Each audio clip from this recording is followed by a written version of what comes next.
여러분 안녕하십니까?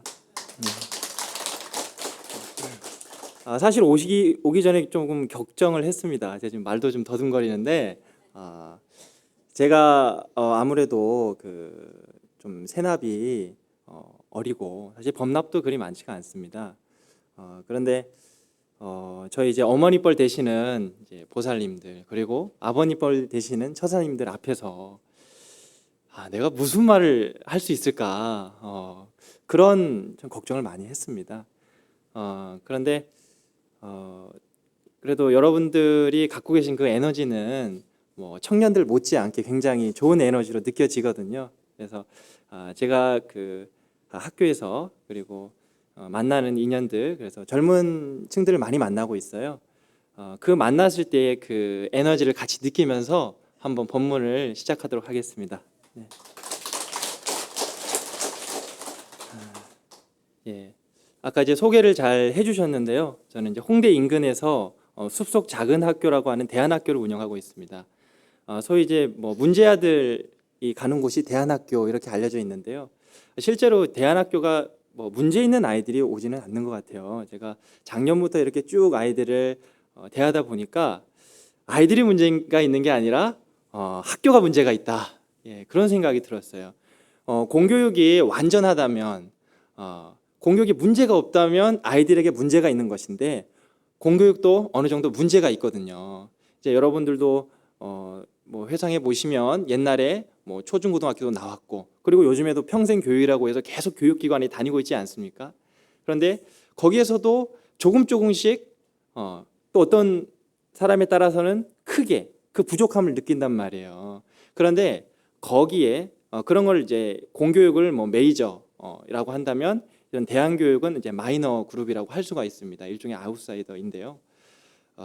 이 공교육에 약간 이제 문제가 조금 있다. 그리고 이런 아이들을 다 뭐 수용할 곳이 없기 때문에 대안학교에서 어느 정도 해결을 해주고 있습니다. 그리고 저 아이들을 이제 대하다 보니까 아이들의 심성이 착하다라는 걸 알게 됐어요. 소위 하는 말로 제가 처음 시작할 때 좀 쫄았습니다. 아이들에게 잡아 먹힐까봐 스님이 그래서 굉장히 많이 이제 걱정을 했는데 좀 졌어요 처음에. 뭐가 진 거냐면은 제 마음에 그 막 화도 일어나고 아이들이 저를 무시한단 말이에요. 스님으로 안 봐요. 그냥 자신을 관리하는 뭐 관리자, 자신이 하고 싶은 자유로움을 쳐내는 가르치는 어떤 그런 사람으로 본다라고 하는 것이죠. 집에서 부모님이면 족한데 학교 와서도 그러니까 아이들이 저를 선생님으로 대하지 않는다는 것이죠. 근데 저는 처음에 아이들에게 굉장히 좀 화도 나고 아니 어떻게 지금까지 좀 이렇게 그 스님이라고 존대도 받고 왔는데 그래서 처음에 아이들 막 화를 냈어요. 그러니까 결국 돌아오는 거는 저 스님이 아니다. 스님이면 모든 걸 다 받아줄 수 있어야 되는데 그 나의 어떤 이런 정도의 것을 못 받아주는 그릇이구나 이렇게 생각을 하더란 말이에요. 근데 이제 막 그 불평불만을 얘기를 하잖아요. 뭐 남편이든 아니면은 그 가까운 사람에게 얘기를 하는데 그거를 받아주면 좋잖아요. 그리고 다 알고 있어요. 내가 지금 잘 못하고 있는지, 내가 친구랑 싸울 수도 있고 뭔가 누구를 시기할 수도 있단 말이에요. 그런데 나는 다 알고 있는데 그 얘기를 뭐 남편에게 했을 때 남편은 예, 그거를 그냥 그렇다고 맞장구를 쳐주면 좋겠지만 대개는 어떻습니까? 분석을 하기 시작을 하죠. 너는 이래서 잘못했다, 이래서 어떻다. 근데 이미 다 알고 있거든요. 자기가 그렇다는 것을. 근데 그 어떤 위안을 받고 싶은, 그러니까 이 불법이랑 또 이런 측면에서는 비슷해요. 불법이 그 말에 어떤 핵심이 있는 것이 아니라 말 이면의 어떤 마음이랄까, 거기에 어떤 핵심적인 사상이 있는 것인데 우리는 이제 말, 그 사람의 그냥 입장, 이런 어떤 상대 세계에서의 이런 것들에 많이 끄달리게 된다라고 하는 것이죠. 그런 것처럼 그런 큰 그릇이면 좋겠는데 부인에게 인정받는 남편이라야 최고의 그게 남편이지 않겠습니까? 최고의 남자라고 할 수 있는데 아이들과의 관계에서도 그런 게 굉장히 많이 있었어요. 그래서 결국 제 그릇을 다시 한번 그 사이즈를 한번 측정을 하게 되었고, 그 이후부터는 조금 내가 좀 더 비워져야겠다. 마치 오늘 주제 반야심경이 공사당이지 않습니까? 그래서 내가 어떻게 하면 아이들 앞에서 그 초연한 마음을 유지할 수 있을까? 그럼 내가 그 비워지는 마음이면, 부처님의 마음이라면 아이들이 무슨 화를 내든 내 자식처럼 대할 수가 있겠는데, 그냥 이제 그 똑같았어요. 그래서 그런 아이들과 지내고 있고, 이제 올해로 2년 차를 맞이하고 있습니다. 그래서 이제 대안학교를 이제 운영을 하고 있고, 제 소개가 너무 길었네요. 예, 이제 좀 본론에 들어가도록 하겠습니다. 자, 반야심경 이제 많이 들어보셨을 거예요. 반야심경. 어떻게 반야심경 좋아하십니까? 예. 반야심경이 왜 좋아요? 외우기 좋아서. 네, 맞습니다. 또 다른 분 또 좋으신 이유가 있으세요? 네. 공사상의 어떤 핵심을 가르쳐 주는 것 같아서. 맞습니다. 원래 반야부경전이 400권이나 되는 굉장한 이 양을 차지하고 있잖아요. 그것을 굉장히 260자라고 하는 짧은 그 글자로 축약을 했기 때문에 굉장한 것이 들어가 있어요. 근데 굳이 그렇게 많은 경전을 읽을 필요는 없습니다. 사실 부처님께서 8만 4천의 법문을 하시고 그런 방편을 주셨지만, 그것은 사람들마다의 다 근기도 다르고 처해진 입장과 또 전생도 다르기 때문에 자신에게 잘 맞는 수행법을 찾아가면 됩니다. 그럼에 있어서 이 반야심경이라는 것은 그래도 그 중에 핵심되는 것을 좀 뽑아왔다. 그래서 반야심경을 깊이 좀 공부해 보면 그 어떤 또 깨달음이 오실 건데, 또 제가 했던 한 가지 걱정은, 이제 제가 나이 때문에 걱정을 하나 했잖아요. 또 한 가지는 이 반야심경이라는 주제 때문에 제가 걱정을 좀 했습니다. 반야심경이 짧은 것 같지만, 짧아서 쉽게 달려들 수 있겠지만 좀 어떤 것 같습니까? 그 의미를 알기가 좀 묘연하다는 것입니다. 원래 시, 소설이 있으면 소설은 읽기가 쉬워요. 재밌고. 그런데 어떻습니까? 그 시는 봐도 뭔 말인지 모르겠고 그렇단 말이에요. 그래도 제가 나름대로 어떤 체험하고 경험했던 내용들을 나누게 된다면 그래도 조금이나마 도움이 되지 않겠는가, 좀 그런 생각을 하게 됐습니다. 자, 반야심경이라 그러면요, 쉽게 들어가겠습니다. 반야, 심경, 무슨 뜻일까요? 반야, 지혜, 심경, 핵심되는 경전, 이런 의미입니다. 뭐 마음심이기도 하고요, 핵심되는 경전이다, 마음을 다루었다, 이렇게 얘기할 수 있는데요. 내가 이 지혜를 얻을 수 있는 경전이다라는 거예요. 부처님께서 깨달으신 것은 그 시대에 있었던 많은 외도들과 달랐던 것은 이 공을, 중도의 실상을 깨달으신 거 아닙니까? 그래서 그의 실상을 깨달았는데 그게 바로 그 반야의 지혜거든요. 그 지혜를 얻을 수 있는 경전이다. 근데 이 경전을 보게 되면 굉장히 그 딱 첫 줄에 핵심이 다 들어가 있어요. 마하반야 바라밀타 심경, 여기도 굉장히 큰 의미가 있고요. 그다음에 관자재보살 행심 반야바라밀타 시, 조견 오옹개공 도일제고액, 여기까지만 알면 됩니다. 그래서 오늘은 뭐 더 나갈 것도 없고 딱 여기까지만. 요거를 한번 어떻게 우리가 대해야 될까, 어떻게 받아들여야 될까, 이런 부분들. 그리고 여러분들이 반야심경을 독송하시고 그런 것들을 계속 삶에서 한번 비추어 보시면서 나름대로의 깨달음이 있으셨을 것 같아요. 그거 한번 견주어 보고 비교해 보는 시간이 되면 어떨까라고 싶습니다. 꼭 스님의 법문이라 가지고 그거를 따라야 될 필요가 없잖아요. 그렇죠? 여러분들이 여기 이제 다 앉아 계신데 각자 앉아 계실 때의 마음가짐이 조금씩 다르실 것 같아요. 근데 이제 여러분들의 눈빛을 보니까 여기에 주인공으로 오신 것 같습니다. 그래서 우리 임지록에 보면 수처작주 입처계진이라는 말씀이 있지 않습니까? 그래서 여러분들이 주인공이라야 거기에서 진리와 진실을 발견할 수가 있는 건데, 설령 제가 법문을 이상하게 할 수도 있어요. 그리고 아주 잘하더라도 여러분의 눈에서는 이상하게 비춰질 수도 있어요. 만약에 여러분이 미혹한 중생이시라면 이상하게 비춰질 수도 있고, 아니면 제가 법문을 잘 못할 수도 있습니다. 그런데 중요한 건 뭐냐면 여러분들이 여기에 주인공으로 서 있느냐 아니면 객으로 서 있느냐라는 겁니다. 근데 다행히 주인공으로 오신 것 같아요. 예, 그래서 여러분들이 여기 앞에서 법문을 한다 이렇게도 생각을 하시면 좋겠습니다. 그리고 어떤 이런 법리의 세계는 같이 흐르는 거지 않습니까? 부처님께서 법문을 하셨을 때 그 즉시 막 아라한과를 성취했다 이런 말씀이 있지 않습니까? 그러니까 제가 부처님이 아니기 때문에 여러분을 아라한과에 성취하게 할 수는 없어요. 하지만 제가 깨달았던 어떤 작은 어떤 깨달음이라도 여러분들이 그것을 공명하고 또 여러분들이 오히려 이 하나의 제가 하는 법문이 하나의 그 동기가 돼서 더 큰 깨달음이 막 터질 수도 있습니다. 그러니까 이 법문이 이제 끝나는 시간까지 그리고 또 앞으로도 4주간이 있지 않습니까? 그 계속해서 오시면 결국에는 그 이후에는 분명 반야심경에 대해서 내가 뭔지 좀 알겠다. 그게 꼭 저 때문이 아니라 여러분들이 그동안 반야심경을 독송해 오면서 나름대로의 아름마리와 깨달음을 한번 검증해 볼 수 있는 시간을 가질 수가 있을 것 같아요. 저는 이제 여러분들과 조금 다른 건 아까 서두에도 말씀드렸지만 나이가 어리다. 세대차가 좀 난다는 거예요. 여러분들은 연륜도 있으시고 삶의 지혜도 저보다 충분히 많이 있으십니다. 그런데 젊은 세대들이 가진 장점도 있어요.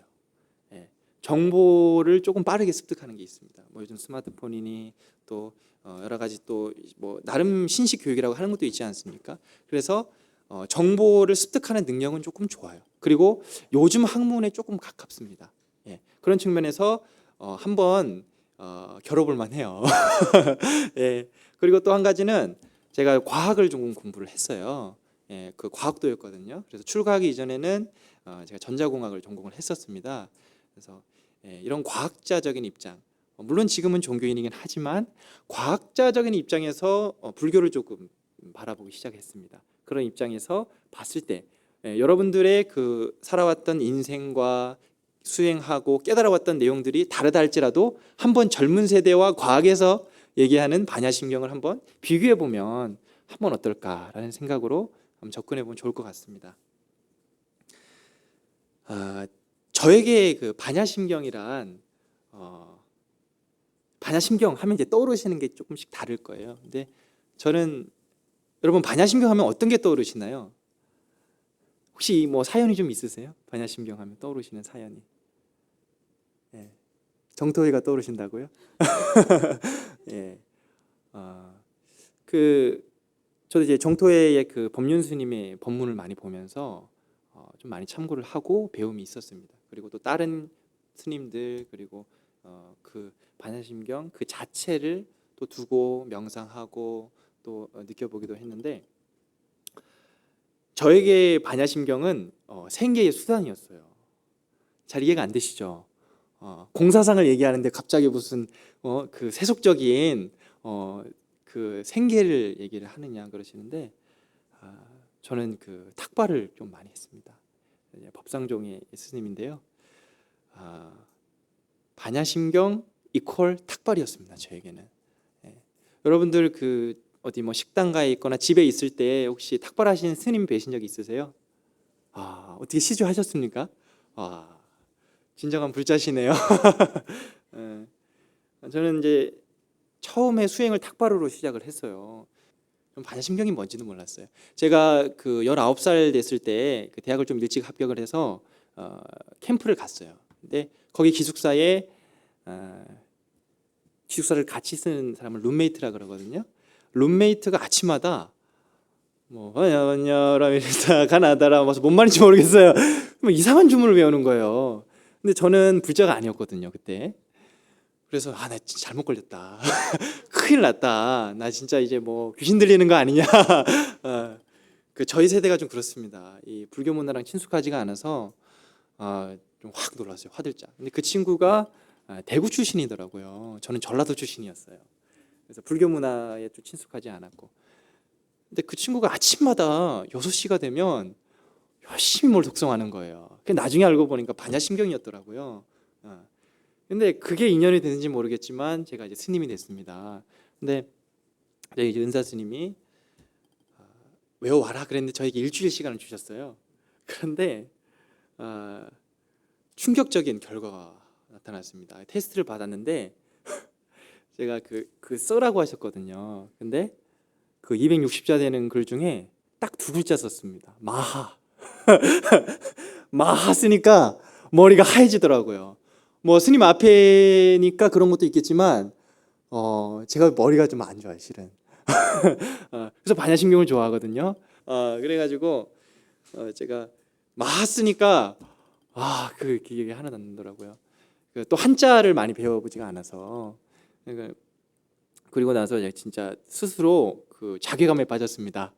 그리고 괜찮은 대학을 다닌다고 그랬는데 난 진짜 형편없는 사람이구나 그래가지고 이제 이 도끼를 품고 또 한 일주일 걸렸어요. 여러분 반야심경 뭐 하루면 저 나이 때면 하루면 외우지 않았습니까? 예. 그런데 날 잡고 하루면 외우는데 저 힘들었어요. 그 정도의 저 근기가 별로 좋지가 않았습니다. 그래가지고 결국 외워냈어요. 한자로 외워내가지고 테스트를 받고 합격을 해가지고 그 다음에 제가 뭐 개를 받고 나서 진짜 탁발을 시키시더라고요. 그걸 수행이래요. 그래서 뭐 저 수행하면서 진짜 내가 여기 잘 들어온 게 맞나? 그런 생각 많이 했어요. 그런데 그때 반야심경을 계속 이제 외웠습니다. 그랬는데 반야심경을 하면서 뭐 탁발을 하는 이유 중에 하나는 하심이거든요. 내가 낮아지는 법. 그것도 이제 공사상이랑 통하고 있으면 내가 비워지는 거. 근데 제가 그 내려놓기가 참 어려웠어요. 물론 이제 새로운 경계인 학생들을 만났을 때에도 내가 스님인데 뭐 또 난 괜찮은 대학 나왔는데 이게 하나의 상에 잡혀가지고 아이들에게 그 진심을 탐진치에 진심을 컨트롤하기가 힘들었단 말이에요. 네, 탁발을 할 때 비슷했습니다. 진짜 젊은 사람이 뭐 진짜 일해서 땀 벌려서 일해야지 지금 그래서 해야 되겠나 이런 그런 말을 좀 들었어요. 청년 그렇게 살면 안 돼. 뭐 그러시고 그래서 뭐 이제 그게 참 저에게는 하나의 그 큰 번뇌였고 내려놓기가 참 힘들더라고요. 나 이런 사람인데 뭐 그런 노래 있더라고요. 뭐 나 이런 사람이야 이런 노래 들어보셨어요? 예. 나 이런 사람인데 참 힘들더라고요. 그래서 이제 독경을 하고 시주를 받고 이게 이 말은 좋지만 이 걸식을 하고 이게 부처님과 같은 수행을 한다라는 건 좋지만 여기 이제 뭐 우리가 좋은 대학 그러면은 뭐 스카이 막 이렇게 하잖아요. 명문대 인서울 이렇게 아니면 외국 아이비리그 얘기하지 않습니까? 그게 우리 불교에서 얘기하면 조계종이에요. 근데 저는 이제 작은 지방대 다니는 것처럼 작은 이제 종단에 있다는 서름을 많이 느꼈어요. 그래서 근데 그게 지나고 보니까 다 수행의 걸음이 되고 도움이 되더라라는 이제 가르침이 있었습니다. 그래서 제가 탁발을 하면서 반야심경을 많이 외우게 되고 사실 무슨 의미인지도 몰랐어요. 여러분 반야심경 외우면서 무슨 의미인지 생각하시나요? 대단하십니다. 저는 이제 한자에 좀 약하니까 마하는 알겠는데 뭐 무수상행식, 뭐 무한히미설신이, 뭐 구경열반, 안욕따라 삼맥삼벌이 무슨 말인지 하나도 모르겠는 거예요. 네, 그래서 이제 나중에 이제 하나하나 그 의미를 되새겨 보니까 내가 진짜 법문을 하고 있었구나.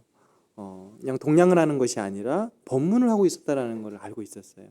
근데 이제 주문할 때 보면 그렇습니다. 아예 그 무슨 뜻인지 잊어버리고 하는 게 좋을 때도 있고 아니면 그 의미를 하나하나 생각하면서 할 때가 있어요.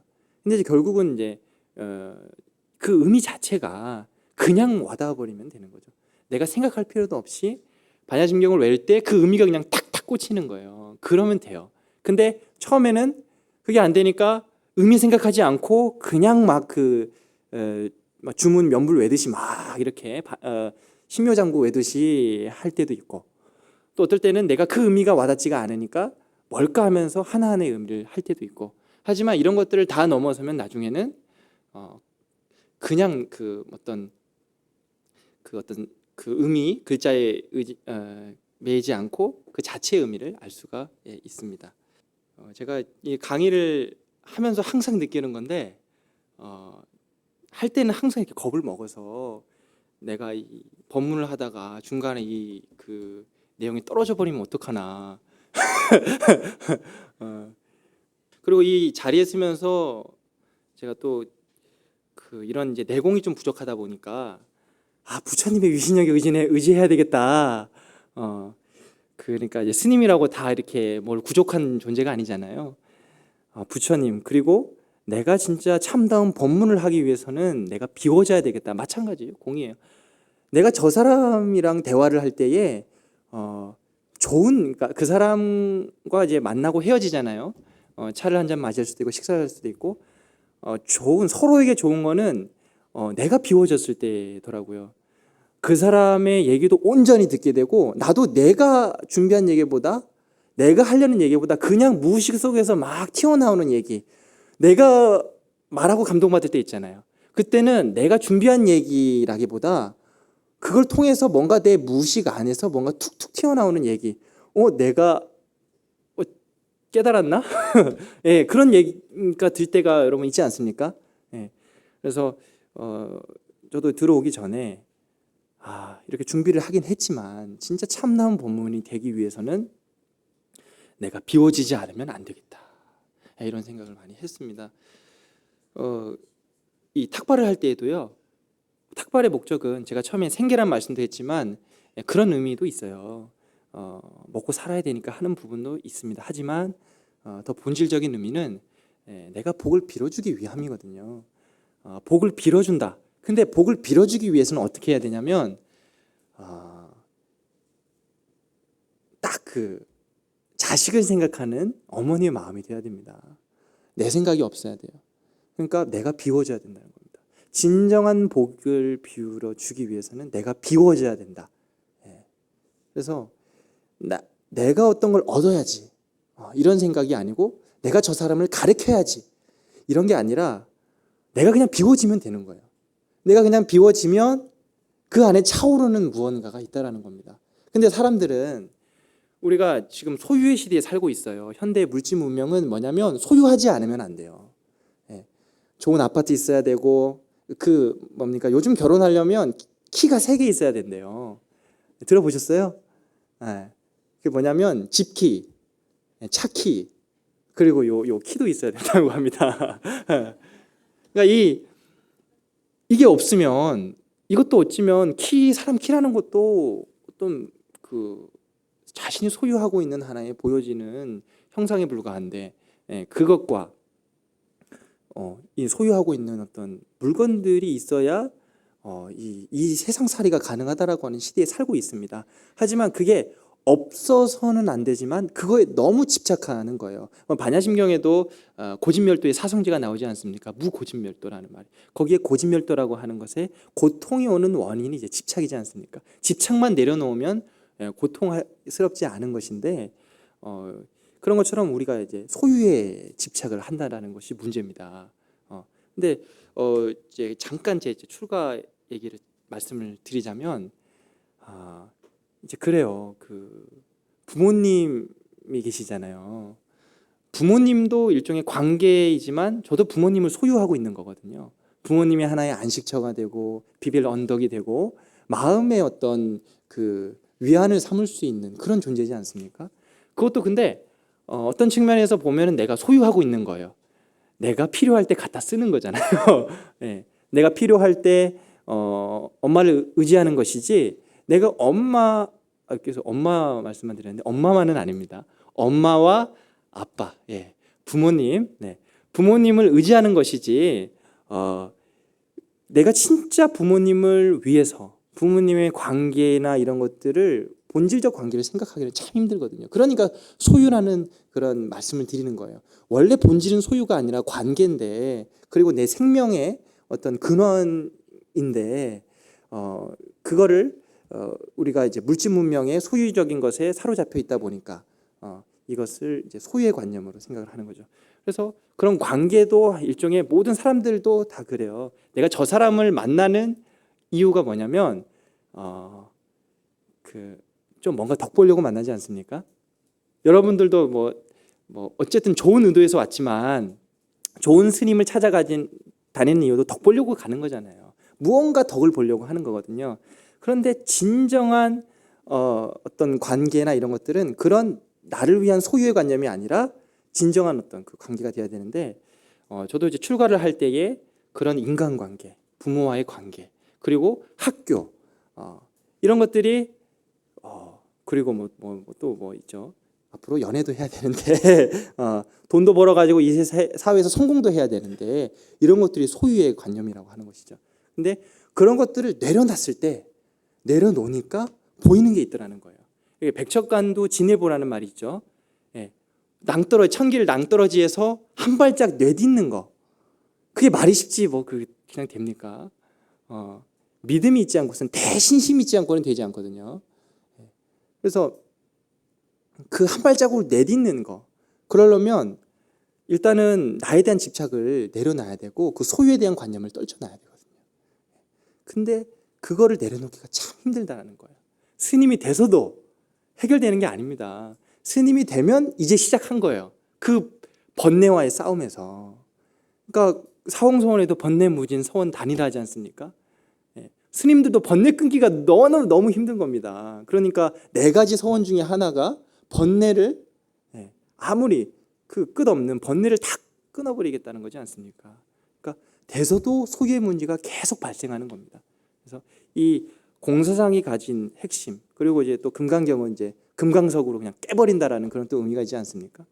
이런 어떤 그 반야부 경전이 갖고 있는 것들은 그냥 이 순간 내가 갖고 있는 소유에 대한 나라는 어떤 아상이나 또 더 크게는 그 법에 대한 집착, 나의 깨달음에 대한 집착마저도 다 깨뜨려 버린다라고 하는 게 이게 핵심이에요. 이 대승사상이 특히 중국을 거쳐서 한국에 크게 히트를 쳤던 이유는 전 그렇게 생각합니다. 우리 한국 사람들이 어떻습니까? 성질이 좀 느긋합니까? 아니죠. 네. 굉장히 화끈하지 않습니까? 와일드하고 강하지 않습니까? 근데 언제 그 경전들을 다 읽어요? 예. 단박에 막 그 도노 해가지고 그냥 돈수 딱 해버리면 얼마나 좋습니까? 그러니까 그냥 단박에 깨달아 버리는 이제 그런 게 우리의 어떤 민족성 바탕 안에서 있어 왔고 또 그러한 근기가 돼요. 우리나라 사람들은 근기가 커요. 괜히 한각의 기적이라고 얘기하는 게 아니지 않습니까? 일하면 일, 공부하면 공부, 하나 손색이 없는 민족이에요. 그만한 역사성을 가지고 있고.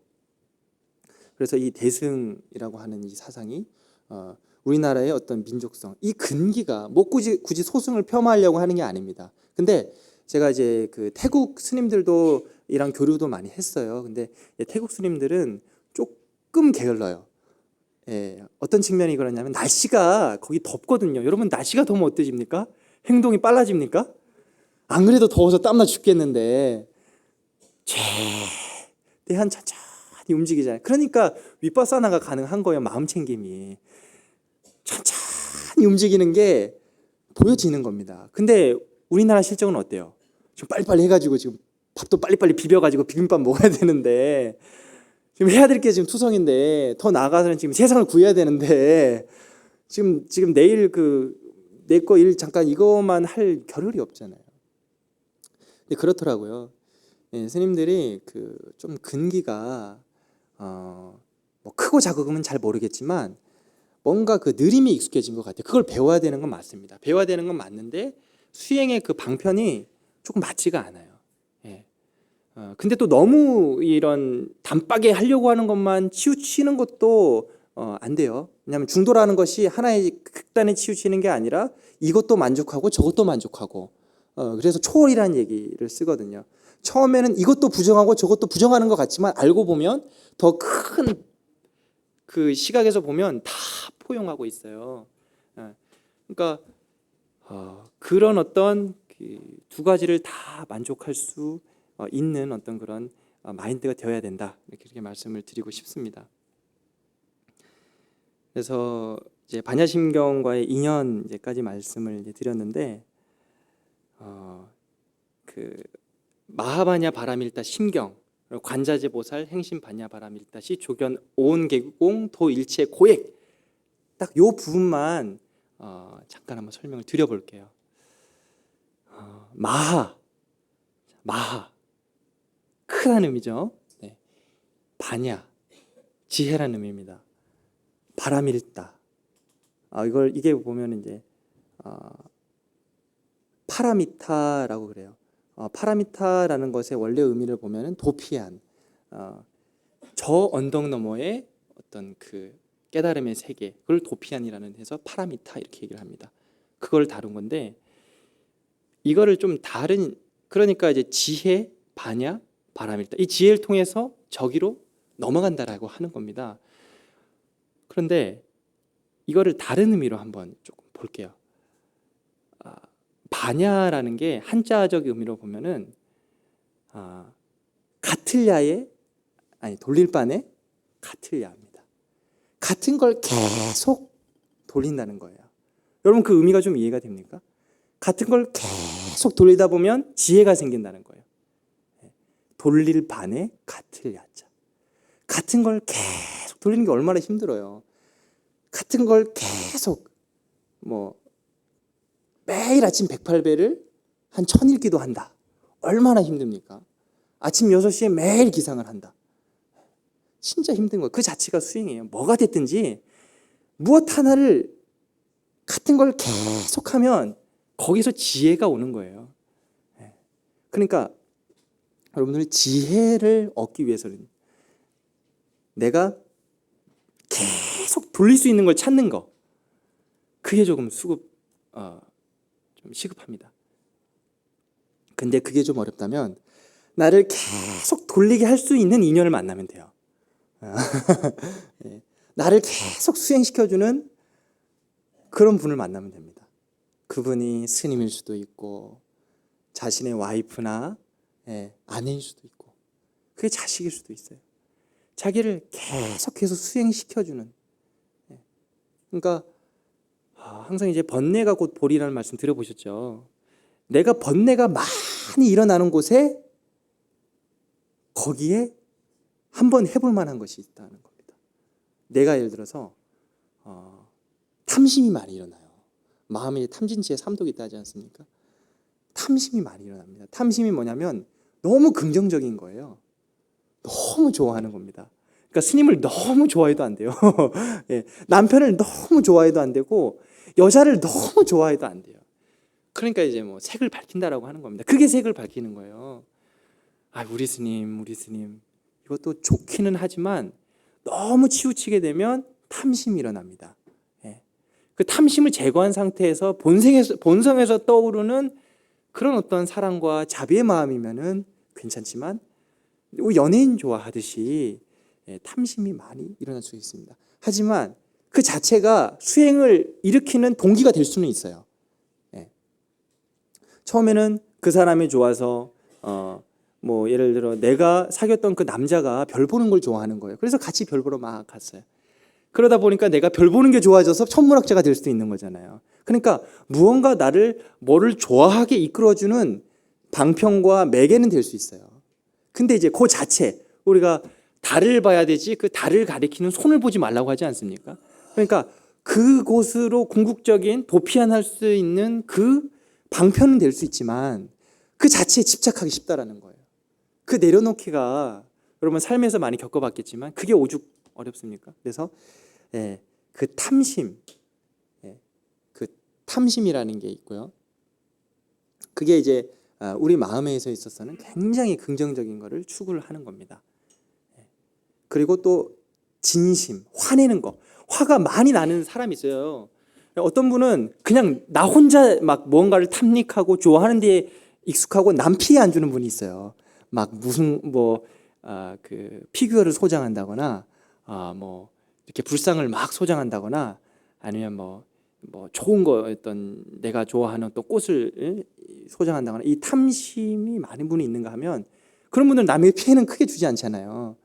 그게 너무 극단적으로 치우쳐가지고 스토커가 되고 막 이러면은 곤란하지만, 근데 어떤 사람들은 화를 내는 분들이 많이 있어요. 화를 내는 분들, 진심, 화를 막 내서 막 때리고, 막 그런 게, 그게 우리 그 옥에 있어서 그래서 불살생, 이 살생이라고 하는 게 사람 죽이는 것만 의미하는 게 아니라 막 때리고 막 이렇게 모욕적인 말을 하고 이런 거 다 포함되는 겁니다. 이 진심이 많으신 분들이 있고, 또 한 분들은 치심. 치심은 탐심과 진심의 어찌 보면은 이제 중간에 있어요. 그러니까 탐심이 플러스라면 진심은 마이너스고, 이 어리석음은 이것도 저것도 아닌 거예요. 예. 이것도 저것도 아닌 분들이 있죠. 살다 보시면. 예. 이거 팔랑귀이신 분들. 근데 그게 꼭 나쁜 건 아니에요. 저 사람 얘기를 들으면 진짜 그게 맞는 것 같아. 예. 그러니까 이제 여당 얘기 들으면 여당이 맞는 것 같고, 야당 얘기 들으면 야당 얘기가 맞는 것 같은데, 근데 이제 그게 이제 어리석음이라고 하잖아요. 왜 어리석음이냐? 줏대가 없는 거예요. 그 안에서 내가 중심성을 잡고 있으면 이것도 저것도 포용할 수 있는 중도가 되는데, 이 얘기 들으면 여기 끄달리고 저 얘기 들으면 저기 끄달리는 게 이제 어리석음이거든요. 그게 이제 플러스 마이너스로 중성이라는 겁니다. 이게 이제 과학 세계에서도 양성자, 중성자, 전자, 플러스 마이너스, 플러스 또 마이너스, 이런 어떠한 과학의 세계에서도 표현되고 있습니다. 그러니까 이런 부분들, 그리고 또 음양 오행이라는 것도 플러스 마이너스, 그리고 음양 오행이 있기 전에 어떤 바탕을 얘기하는 플러스 마이너스를 또 얘기를 하고 있거든요. 그래서 이것들이 있는데 사람들마다 자주 부딪히는 경계에 있는 게 있어요. 그래서 예를 들어 탐심 있는 분들은 그 탐심의 깨달음의 핵심이 있는 겁니다. 그래서 왜 탐심이 일어나느냐? 왜 나는 저 사람만 보면 그냥 막, 그때는 내 중심이 없어요. 그냥 멍하니 그냥 좋은 거예요. 왜 그럴까? 나는 왜 그렇게 색에 집착하게 될까? 그리고 그것을 소유하는데 왜 집착하게 될까? 그거를 많이 파게 되면 그걸 계속 돌릴 수가 있어요. 계속 돌리면 거기에 지혜가 이제 나타나게 됩니다. 번뇌를 끊고 번뇌 곧 볼이라고 하는 것들을 내가 깨달을 수가 있는 거예요. 근데 그게 힘드신 분들도 있어요. 기본 그냥 내가 그거를 딱 진면에서 볼 수 있으면 좋은데 그 자체를 그냥 느끼게 되는 거죠. 그러니까 이제 원효대사가 불에 들어가면 타지 않고 물에 들어가면 젖지 않는다. 예. 그러니까 물에 들어가면 입수 불릭, 젖지 않고, 예. 그리고 입화 불염, 그래서 불에 들어가도 타지 않는다, 이런 말씀을 하셨단 말이에요. 근데 내가 그렇게 어떤 경계에 끄달리지 않으려면 어느 정도의 그 좀 수행력이 있어야 됩니다. 예. 그래서 부처님께서 처음에 하라고 하신 게 부정관이에요. 다 부정하게 봐라. 예, 부정하게 봐라. 근데 부정관이 좀 되시는 분들도 있어요. 예, 부정관이 좀 되시고 그것을 쉽게 떼어서 볼 수 있는 분들은 그 자체를 진짜 직면에서 한번 볼 필요가 있습니다. 예를 들어서 뭐 탐심을 한번 내가 지켜봐야겠다. 그래서 그렇다고 뭐 탐심아 일어나라, 탐심아 일어나라, 뭐 줌을 외울 필요는 없어요. 근데 탐심이 훅 일어날 때가 있단 말이에요. 그 지금 이 순간 그걸 알아차리고 그걸 지켜본다. 이게 이제 마음챙김 명상이거든요. 뭐 다음 시간에 더 자세하게 설명을 말씀드리겠지만, 뭔가 확 그 탐심이 일어났을 때 그거를 알아차리고 지켜볼 수 있어야 돼요. 근데 기본적인 수행력이 되지 않으면 그냥 거기에 불에 들어가면 타버리고 물에 들어가면 젖어버려요. 그냥 그 사람이 좋아서 그냥 좋기만 하고 그거를 그냥 소유하는 데에 그냥 끄달리게 되는 것이죠. 그래서 그 내가 경계에 부딪히는 것이 오히려 수행할 수 있는 기회다, 이렇게 생각을 하시고 그때 딱 내가 각성을 하는 겁니다. 그때 비로소 내가 생각이라는 걸 할 수가 있어요. 그 전까지는 내가 하는 생각은 생각이 아니라 번뇌, 망상, 상념일 뿐이에요. 그냥 마음 수면 위로 떠오르는 하나의 정보를 그냥 멍하니 그냥 지켜보는 것도 아니고 그냥 멍해 있는 겁니다.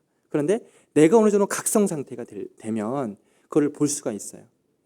근데 이제 제가 굉장히 지금 종합적인 거를 말씀을 드렸어요. 그래서 좀 혼란스러울 수도 있는데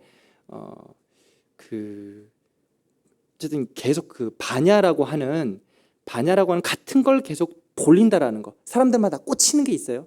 나는 108배, 나는 연불, 나는 경전, 뭐 공부를 하는 거, 아니면 나는 참선, 아니면 다른 거. 그런 것처럼 꽂힌 계속 돌릴 수 있는 거를 같은 걸 계속 반복하다 보면 거기에 바라밀이 일어납니다. 그 바라밀이 뭐냐? 바라밀. 그 밀자가 꿀밀자거든요. 자, 파는 파도할 때 파예요. 그물 라자입니다.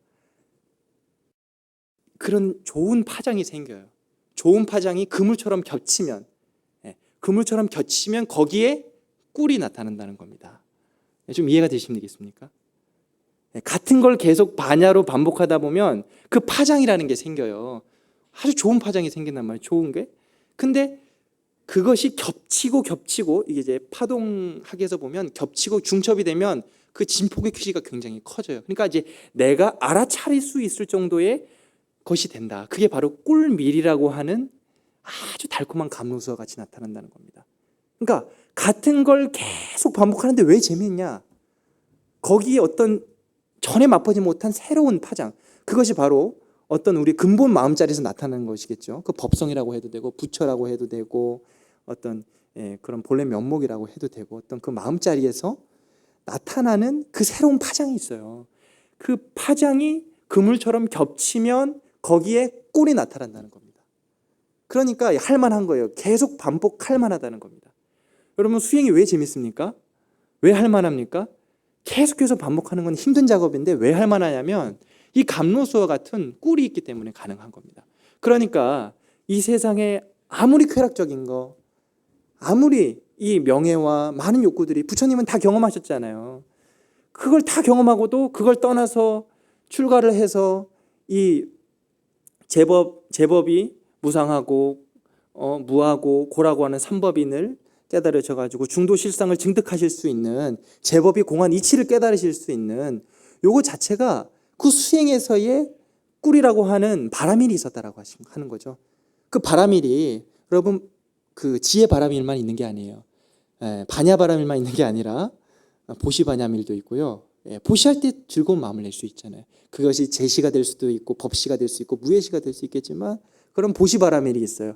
그리고 지계 바라밀, 인욕 바라밀, 정진 반야밀, 선정 반야밀, 정진 선정 지혜 반야밀 다 있지 않습니까? 그게 바라밀이라고 하는 꿀이라고 하는 사실을 아시고 수행을 정진할 수 있는 정진력으로 삼으셨으면 좋겠고요. 그렇게 해서 계속해서 수행을 이어나가시면 좋을 것 같습니다. 그러니까 오늘 제가 하려고 했던 말씀을 많이 하긴 했어요. 거의 대부분 했는데 이제 마저 못한 부분들은 이제 다음 주 시간에 할 테니까요. 여러분 한 분도 빠지지 마시고 또 옆에 다른 이제 법우분들이나 계시면 같이 손 잡고 오셔서 좋은 시간 같이 나누시면 참 좋을 것 같습니다. 네, 이상 마치겠습니다. 감사합니다.